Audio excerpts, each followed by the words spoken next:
The disappearance of little Joslin Smith has been gripping headlines for much of the weeks gone by.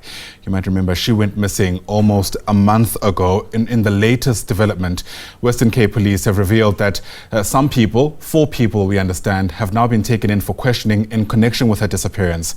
Joslin's story is just the tip of the iceberg, many might say, when we think of the scale at which children go missing in this country. Let's delve deeper into this. Bring in our guest. Patric Solomons is director for the organization called Molo Songololo and joins us now via our video link. Lovely to see you, Patric, albeit under these circumstances. Thanks as always for making time. You know, there are so many stories around children going missing in the country, yet the unique details about how that happens are always so incredibly chilling. It's been about 15 days since Joslin was last seen. I wonder what stood out for you so far around what might have taken place. Well, yes, it is quite upsetting and very disturbing when a child goes missing. And in this particular instance, we've seen that this missing child's case has been on social media from the moment go. So we've all received all kinds of reports about this particular child who's gone missing. And I think it also presented to us some of the challenges that we experience when a child goes missing.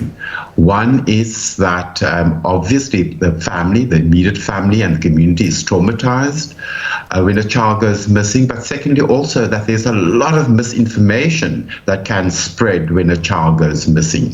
From very basic facts, for example, that people should know, is that one, that you have to report the moment a child is deemed to be missing, you must report that child immediately to the police, right? Go to the nearest police station and report. We've seen in this particular case there were people who were looking for the child, not sure whether the child is missing or not. But then when they eventually discovered the child is missing, they could have gone immediately to the police station to report. We've also then seen through the social media, we've seen that there's been various kinds of accounts being given. Obviously, when a child goes missing, there's often many people who probably have seen the child. But what we have seen through this case is that we need to make sure that we are able to get proper information and give proper information about the person or the child in this case who's gone missing. So I think there we can also learn a lot, that it hampers an investigation when people are given wrong information, not proper information. So that is very, very crucial for any parent, any caregiver. When a person or a child goes missing, make sure that you're able to give proper information. Right. And now, a lot of children go missing, and unfortunately in this case is already 15 days or more when this child is missing, and that means the possibility of recovering that child, finding that child safe and well, is reducing more and more every day. So absolutely. That is a big concern that we have.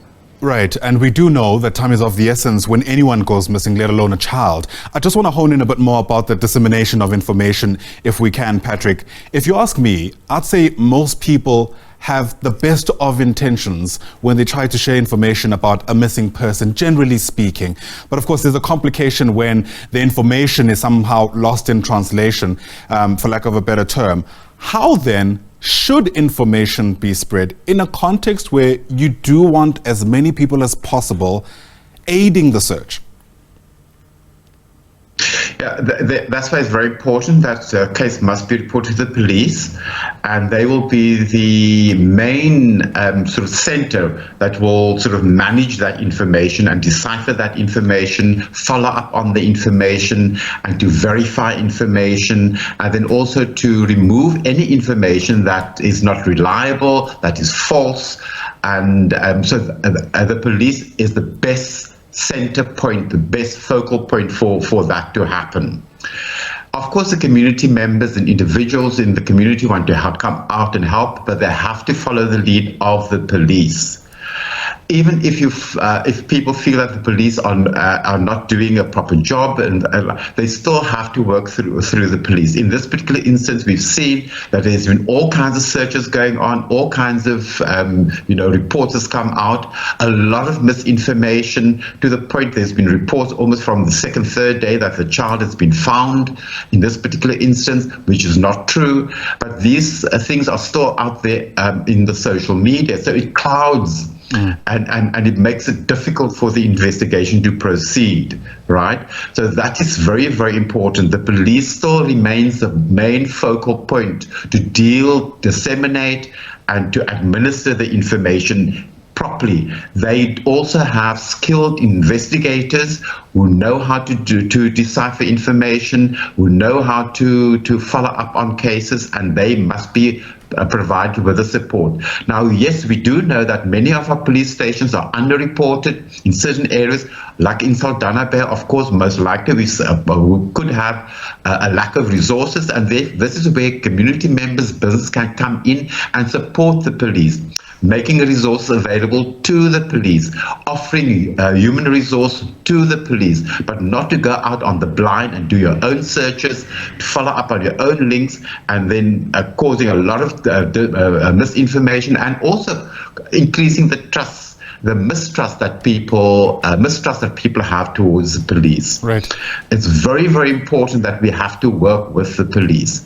That is crucial, because it is those kinds of things that help us to make sure that all the information is gathered at the central point.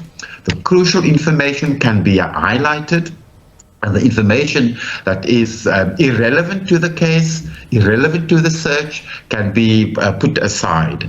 Right. The other thing is, of course, also it is very, very crucial that if people suspect someone of being with a child or having items of the child, or whatever the case might be, or might have certain information, they must report that also to the police. It's important that they do so. Right. And we must discourage community leaders. It's also electioneering period now. Community leaders, politicians, from just going in blindly, going to community members, making wild, crazy statements. It is not helping the child. It's not helping the missing child. It's not helping the family. Also, we must not put pressure on the family. The family, of course, is traumatized. The community is traumatized, and when people are in a state of trauma or fear or anxiety, people can say all kinds of things that is not based in truth. Right. Can I come in there, Patric? Because while you speak about the family, that's exactly what I wanted to speak to you about. In many instances, sadly, we learn that children, if they are harmed under these circumstances, are harmed by someone they know. I'm loath to get into the speculation and conjecture around this particular instance, but there is that kind of perception out there. Yes. Right, So I wonder then, with that in mind, what the approach then should be, especially if you try to also consider the sensitivities around the family. The family will need support during a period like this, and therefore it's important that the correct organizations are there to help, and community members, neighbors are there to help and support. Not to develop their own conspiracy theories and spread these wild, crazy rumors, right? Families, when they're in that kind of situation, when a family member has gone missing, they also need support. Nobody really knows what you're supposed to do, what you're supposed to say, because it's the first time it happens in a family. You don't know what you're supposed to do, how you're supposed to feel, who you're supposed to say what to, and all that kind of stuff. So it's always good to have trusted individuals that the family can trust, that can help the family to express their views, can help the family to share information, can help to protect the family from all the conspiracy theorists that's out there, from the people that who might have good intentions, for example, but they can bring harm. And yes, you are quite correct. Many of our children are harmed by the people they're supposed to trust. family members. Many children also go missing because of family members, and that is just the reality out there. On average, we have about 1,500 to about 1,800 children in the last year, for example, who's gone missing. And out of that, 11% was never found. Right. 25% of them were identified, but they were harmed in a very bad way. And it was fatal. They were killed. Many of them were eventually killed. And we find also that the age of the missing child also plays a role in terms of what could possibly have happened to that child. When babies and toddlers go missing, we often see that there's been abductions, sometimes by their own family members in the community, people that they live with. When young children go missing, it's also a lot, most of the time, it is people around the child that is the cause of that child going missing. And then there's preteens and teenagers who also find, particularly when it's sexual offenses initially, then it is also people very close to them that is the cause of them gone missing. And then a large number of those children who, are then killed because the sex predator wanted to shut them up and stop them from going to tell someone that or what they've done to the victim, and then they kill them, or they get killed in the process of this actual sexual assault. And that is basically the reality. So yes, we can understand that people in this particular case have all these kinds of fears and anxieties that possibly it is people close to the child who's known the child, and there must be someone like who know the child, very close to the child, who must know something or must have seen something. So there are all of those kinds of anxieties, but we have to keep calm. All right, Patric. People cannot also just go and blame people if they don't have anything, evidence to base on it. If they have information, please go and inform the police about it. Loud and clear. Patric Solomons, thanks very much indeed for speaking to us. Appreciate your insights, given the very chilling details around what could have possibly taken place here. Patric Solomons is the director for an organization called Molo Songololo. Thanks once again.